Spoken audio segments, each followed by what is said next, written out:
The ranch has been rezoned, declared abandoned, leased out, cleaned up for better neighbors. You twisted my family's name like it doesn't belong here. You're trespassing on my land! Keep digging! Security, remove him! People like you never owe tie!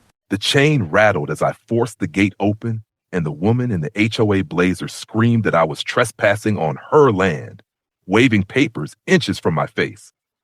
She told the workers to keep digging, told security to remove me, told me people like me never show up on time to care for property, and the insult burned hotter than the sun beating down on my father's ranch.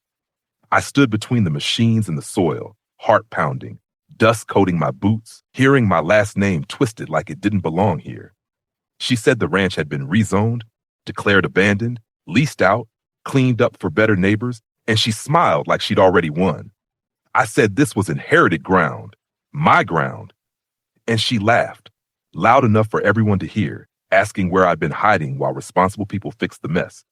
A guard grabbed my arm and warned me to step aside or be arrested. Before I continue, if stories like this matter to you, subscribe and tell me where you're watching from and what time it is there.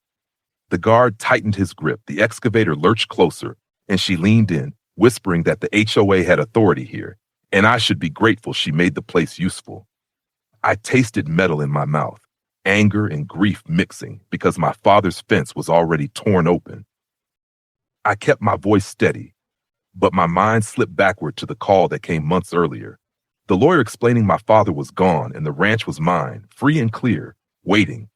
When I finally drove out, the gate was chained, new signs nailed crooked, and a letter from the HOA slid under the latch, calling it neglected, undesirable, a burden on the community. At the first meeting, she spoke slow and sweet, saying standards mattered, saying some owners didn't understand upkeep, asking if I planned to modernize or just let animals rot. Laughter followed, sharp and small. Fees appeared overnight, fines stacked weekly, and notices accused me of absence while security blocked entry. Each visit got worse. She corrected how I pronounced my own name, asked if I could read the bylaws, told neighbors I was squatting on inherited land I hadn't earned. Contractors rolled in without warning, fencing sliced through pasture, and leases were posted like trophies. When I objected, she raised her voice so everyone could hear, saying I was aggressive, unstable, a risk. Phones came out, guards circled, and the word trespasser echoed.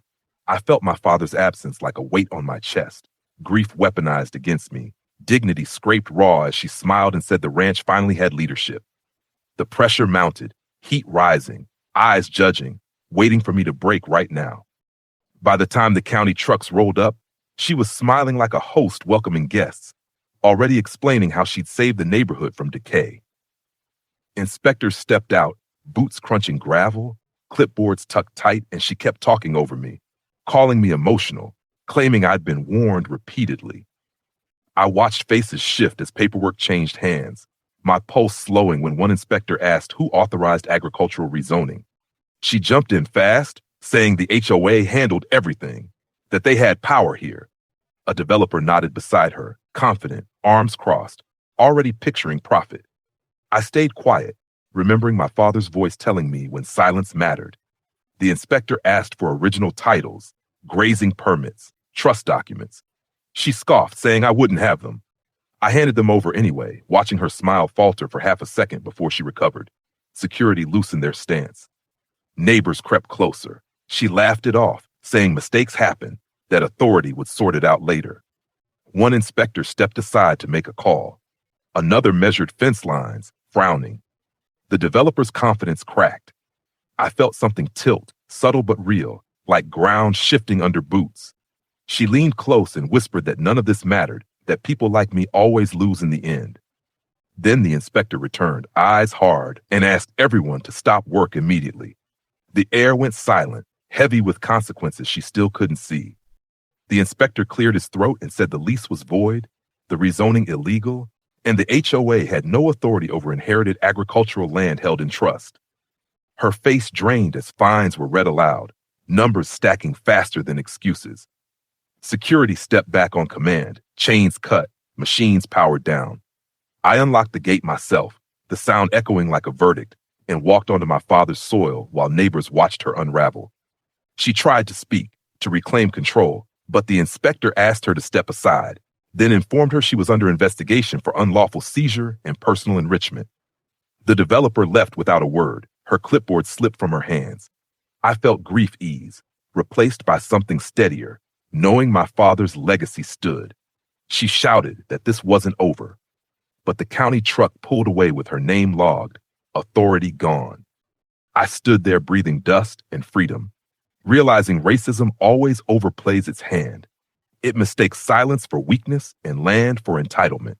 Justice didn't need a courtroom or a camera, just truth standing firm. I locked the gate behind me, not to keep people out, but to keep history intact. And for the first time since my father died, I felt peace settle where anger had lived. Stories like this aren't rare. That's why this channel exists. Subscribe if you believe these stories need to be told.